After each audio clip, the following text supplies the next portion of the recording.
ऐसा लगता है कि अंग्रेजों के जमाने से ज्यादा अंग्रेजियत अभी अंग्रेजों के जाने के बाद इस देश में हो गई है। महात्मा गांधी का सपना अधूरा है, शहीद आजम भगत सिंह, ऊधम सिंह, चंद्रशेखर का सपना अधूरा है, जो वो कहा करते थे कि भारत में स्वतंत्रता लानी है, अपना तंत्र बनाना है, वो अभी तक नहीं बन पाए। मैं कुछ उदाहरण से कहता हूं। अंग्रेजों ने इस देश को गुलाम बनाकर रखने के लिए एक कानून की व्यवस्था बनाई थी। अंग्रेजों का एक बड़ा चालाकी भरा कदम था वो ये कि भारत में कुछ भी करो कानून के नाम पर करो।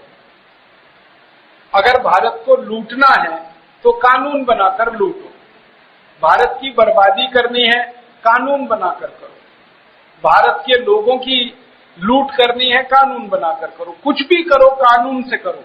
क्योंकि अंग्रेज कहा करते थे हम तो रूल ऑफ द लॉ वाले लोग हैं, तो रूल ऑफ द लॉ सारी दुनिया को सिखाया करते थे। कई बार अंग्रेजों की दुनिया भर के देशों में आलोचना होती थी कि आपने भारत देश को गुलाम बना के रखा हुआ है, तो अंग्रेज बड़ा सुंदर उत्तर देते थे कि हमने भारत को गुलाम नहीं बनाया, हमने भारत में कानून का राज्य स्थापित कराया है और उसको चलाने के लिए हम भारत में हैं। ये वो कहा करते थे। भारत में कुछ भी करना है तो कानून बना के करना है। तो उन्होंने कुछ कानून बनाए हुए थे और उन कानूनों की संख्या 34,735, जो कानून अंग्रेजों ने बनाए इस देश में। एक कानून बनाया उन्होंने इंडियन पुलिस एक्ट, एक कानून बनाया इंडियन सिविल सर्विसेज एक्ट, एक कानून बनाया लैंड एक्विजिशन एक्ट, एक कानून बनाया उन्होंने इंडियन फॉरेस्ट एक्ट, एक कानून बनाया इंडियन एजुकेशन एक्ट, एक कानून बनाया इंडियन पीनल कोड, एक कानून बना दिया क्रिमिनल प्रोसीजर कोड, एक कानून बना दिया सिविल प्रोसीजर कोड।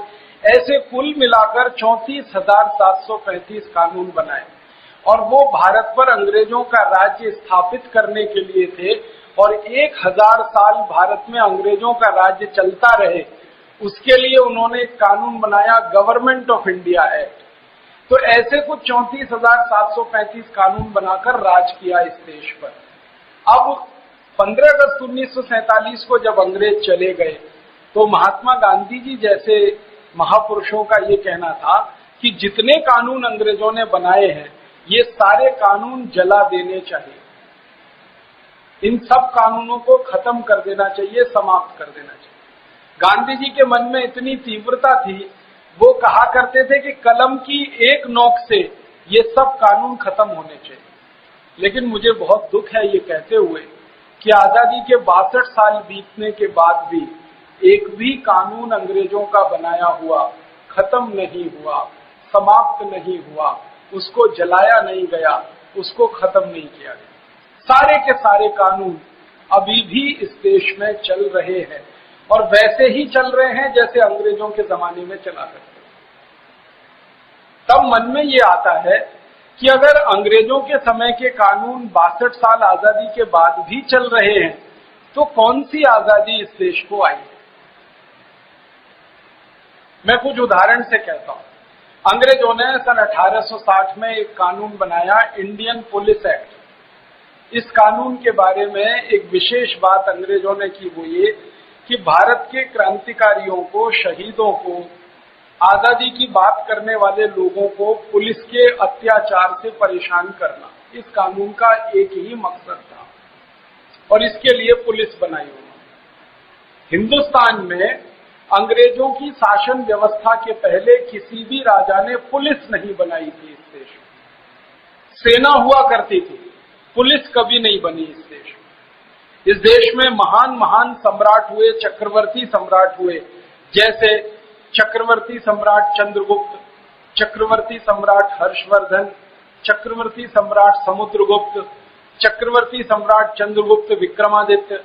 इस देश में ऐसे 20 चक्रवर्ती सम्राट हुए, किसी भी राजा ने, किसी भी सम्राट ने कभी भी पुलिस नहीं बनाई। आर्मी बनाई, फौज बनाई, जो विदेशी हमले से देश की रक्षा करने के लिए है, लेकिन देश के लोगों पर अत्याचार करने के लिए पुलिस किसी ने नहीं बनाई। अंग्रेजों ने पहली बार 1860 में इस देश में पुलिस बनाई और उसका उद्देश्य ये था कि पुलिस की मदद से भारत के क्रांतिकारी, भारत के जो शहीदी के रास्ते पर चलने वाले लोग हैं, इनको दबा के रखना, अत्याचार करवाते रहना, कंट्रोल में रखना। और उस पुलिस ने अत्याचार किए इस देश पर।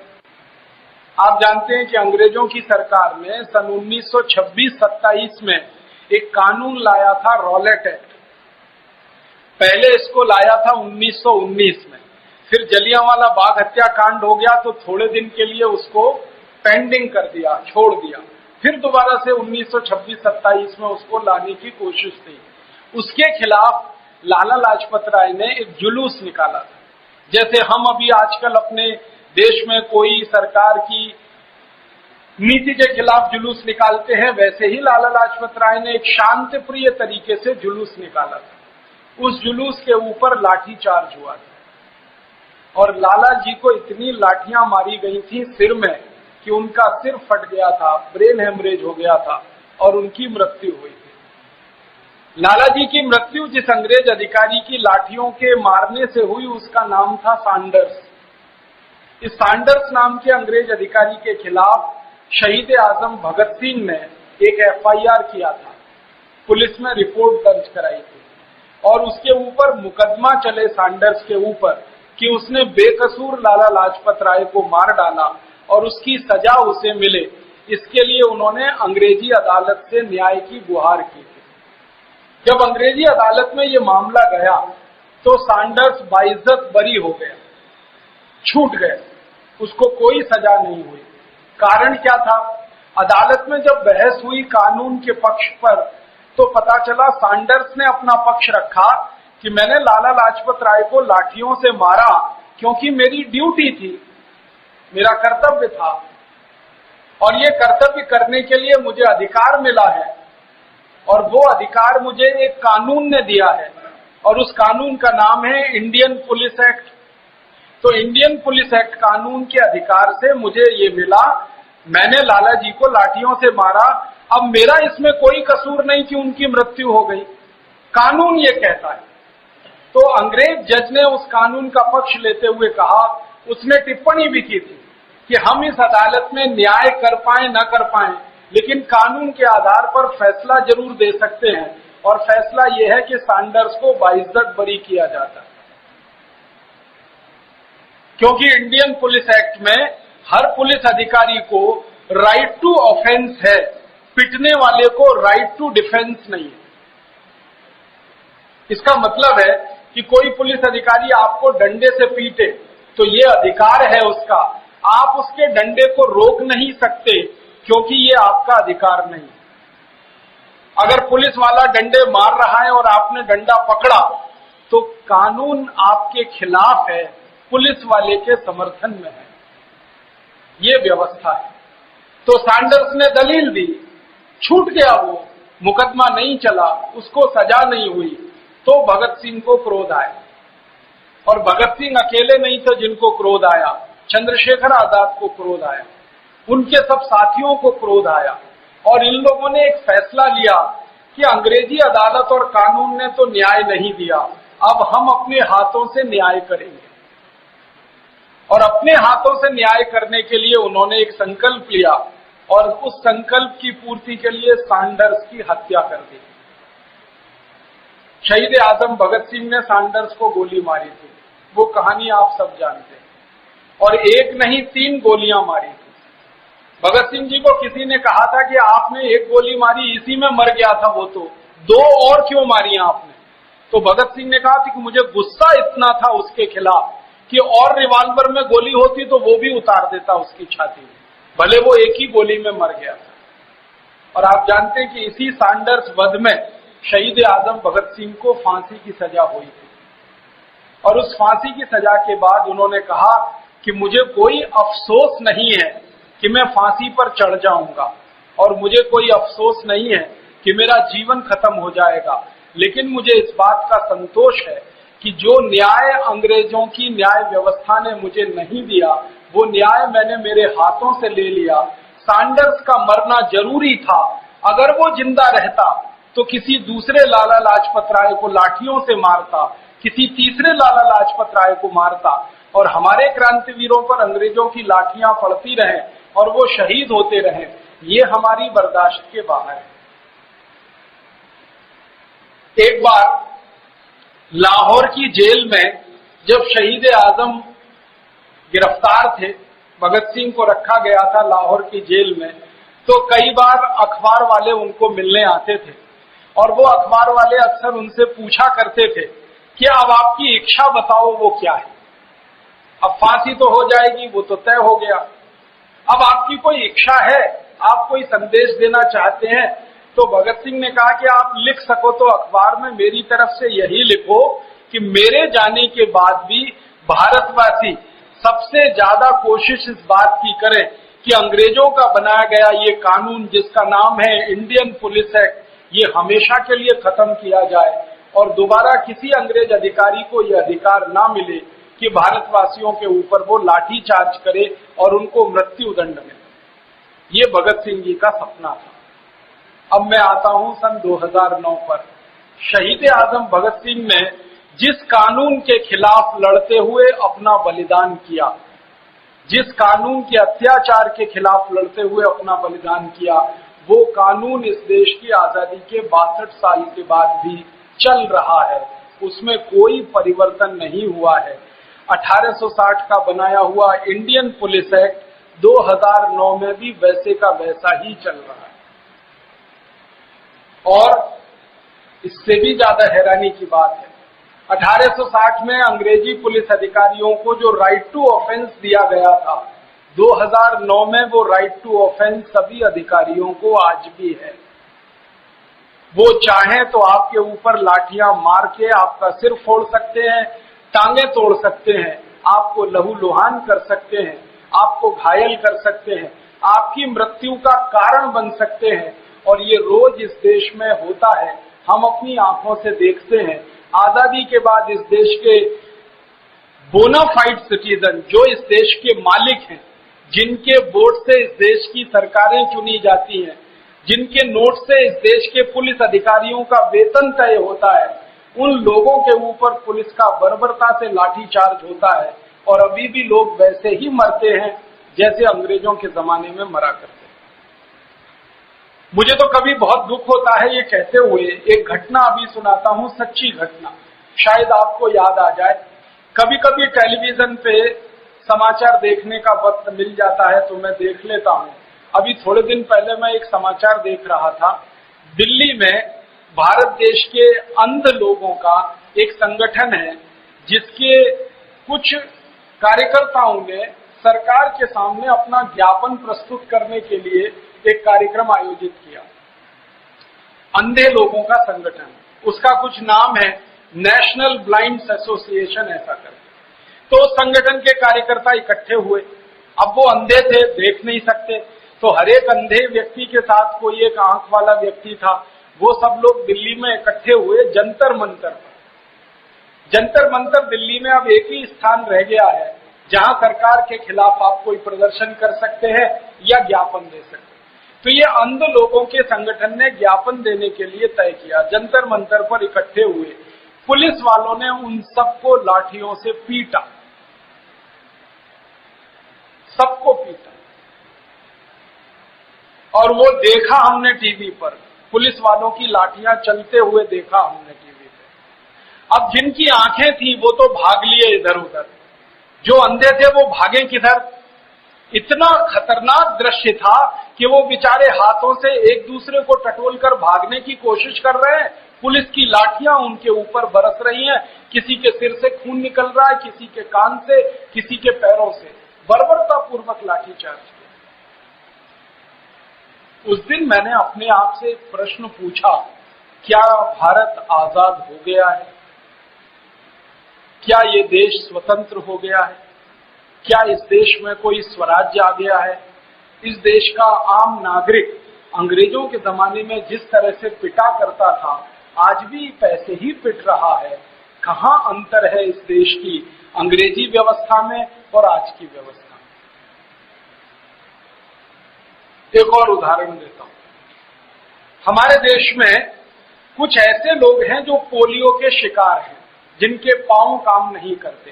उनका एक संगठन है अखिल भारतीय विकलांग परिषद करके, उनका एक सम्मेलन हुआ है इसी तरह से, और उनकी तरफ से कोई ज्ञापन सरकार को देने की बात थी, तो वो अपनी जो ट्राई साइकिल है उसको चला के जाते हैं, क्योंकि उनके तो पांव काम नहीं करते। उनका एक ऐसा ही कार्यक्रम था, पुलिस ने उस पर भी लाठीचार्ज किया, साइकिलें तोड़ दी उनकी, सिर फोड़ दिए उनके। और फिर उस दिन मन को यही प्रश्न आया कि भारत स्वतंत्र हुआ है क्या, भारत आजाद हुआ है क्या। और एक उदाहरण देता हूं, हमारे देश में राजस्थान नाम का एक राज्य है, वहां अभी थोड़े दिन पहले एक बहुत बड़ी दुर्घटना हुई। राजस्थान की एक तत्कालीन सरकार ने एक फैसला किया कि गांव-गांव शराब की दुकानें खोली जाए, गांव-गांव। तो जिन गांवों में पहले से शराब की दुकानें हैं, उनके अलावा जहां नहीं है वहां शराब की नई दुकानें खोली जाए।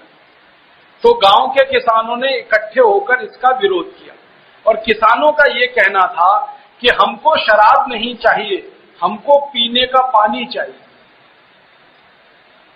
हमको शराब नहीं चाहिए, हमारे खेतों को पानी चाहिए। आप जानते हैं राजस्थान एक ऐसा राज्य है जहां पानी सबसे कम है, तो खेतों को पानी मिले, पीने का पानी मिले, वो हमें चाहिए, हमें शराब नहीं चाहिए। इसके लिए किसानों ने एक बड़ा प्रदर्शन किया, पुलिस ने उसके ऊपर गोलियां चलाई और 17 किसान उसी क्षण मार दिए उन्होंने। उस दिन मैंने अपने आप से पूछा, क्या देश आजाद हो गया है? किसानों को इतना भी हक नहीं है इस देश में कि वो अपने खेत के लिए पानी की मांग करें? किसानों को इतना भी अधिकार नहीं है इस देश में कि वो अपने पीने के पानी की मांग करें? क्या किसानों को इतना भी हक नहीं है कि वो सरकार को कहें कि हमें शराब नहीं चाहिए, हमें पीने का पानी चाहिए? और पुलिस हमारी इतनी अत्याचारी कि उनके ऊपर गोलियां चलाए और 17 लोगों को मर जाना पड़े उसमें। और एक उदाहरण देता हूं, हमारे देश में बंगाल नाम का एक राज्य है, वहां पर सिंगूर नाम का एक छोटा सा गांव है। सिंगूर के किसानों की जमीनें जबरदस्ती छीनी गई, और उन जमीनों को बचाने के लिए किसानों ने एक संघर्ष समिति बनाई, और उस संघर्ष समिति की तरफ से एक आंदोलन शुरू हुआ। पुलिस ने उस आंदोलन को करने वालों के ऊपर बार बार गोलियां चलाई हैं, और उनमें 24 लोग अभी तक मार डाले हैं उन्होंने। और खाली गोलियां नहीं चलाई हैं, पुलिस के जवानों का इतना ज्यादा वहशीपना हमने देखा, क्योंकि मैं तो सिंगूर जाके आया, कि उन्होंने आंदोलन करने वालों के परिवार की मां बहन बेटियों की इज्जत को तार तार कर दिया, उनके साथ बलात्कार किया, उनका मनोबल तोड़ने के लिए। और हम जब इस मामले को लेकर ह्यूमन राइट्स कमीशन में गए, तो ह्यूमन राइट्स कमीशन वाले हैरान हो गए ये सुनकर कि भारत की पुलिस आजादी के 62 साल के बाद भी वही करती है जो अंग्रेजों के जमाने में करती थी। सिंगूर जैसा ही एक छोटा सा गांव है नंदीग्राम, वो भी बंगाल में है, और वहां भी यही हुआ। नंदीग्राम के किसानों की जमीनें छीनी गई जबरदस्ती, वो बेचना नहीं चाहते फिर भी छीनी गई, और उन सभी किसानों को लाठियों से मारकर, गोलियों से घायल करके जबरदस्ती जमीनें लेने का काम सरकारें करती रही, पुलिस उनमें उनका सहयोग करती रही। और ये तो कुछ घटनाएं मैंने ऐसी बताई हैं जो आप सब लोग पहले से जानते हैं, सुनी है, पढ़ी है। ऐसी घटनाएं इस देश में हर दिन घटित होती हैं, जब पुलिस के अत्याचार की कहानी सुनकर, पढ़कर रोंगटे खड़े हो जाते हैं इस देश के लोगों के, और फिर अपने आप से हम पूछते हैं कि क्या ये आजाद देश के नागरिक हैं जिनके ऊपर ये अत्याचार हो रहा है, और क्या ये आजाद देश भारत की पुलिस है जो अंग्रेजों जैसा अत्याचार इस देश के लोगों पर कर रही है? दुनिया के किसी देश में पुलिस के अत्याचार के ऐसे उदाहरण आपको सुनने को नहीं मिलेंगे। आप ब्रिटेन चले जाइए, फ्रांस चले जाइए, जर्मनी चले जाइए, कनाडा चले जाइए, अमेरिका चले जाइए, किसी भी देश में पुलिस लोगों के साथ बर्बरता से पेश नहीं आ सकती, क्योंकि उन्होंने पुलिस के कानून इस तरह के बनाए हुए। हमारे देश की पुलिस जितनी बर्बरता करती है, जितनी बदतमीजी करती है आपके साथ, जितनी बेइज्जती करती है आपकी, वो सब इसलिए कि एक कानून बना हुआ है इंडियन पुलिस एक्ट, जिसमें पुलिस वालों को असीमित अधिकार हैं और उस कानून के चलते वो सुरक्षित हैं और इस देश में शासन व्यवस्था में अपने धाक को जमा कर लोगों को डराते रहते हैं, आतंकित करते रहते हैं। पुलिस अधिकारियों से जब बात करता हूं तो वो कहते हैं काफी बातें आपकी सच हैं, हम भी क्या करें, हम कानून से बंधे हुए हैं। तो मैं कहता हूं आप बगावत कर दो इस कानून के खिलाफ। आप इंसान नहीं हो, आपका हृदय नहीं है, आपका दिल नहीं है, आप क्यों नहीं बगावत कर देते?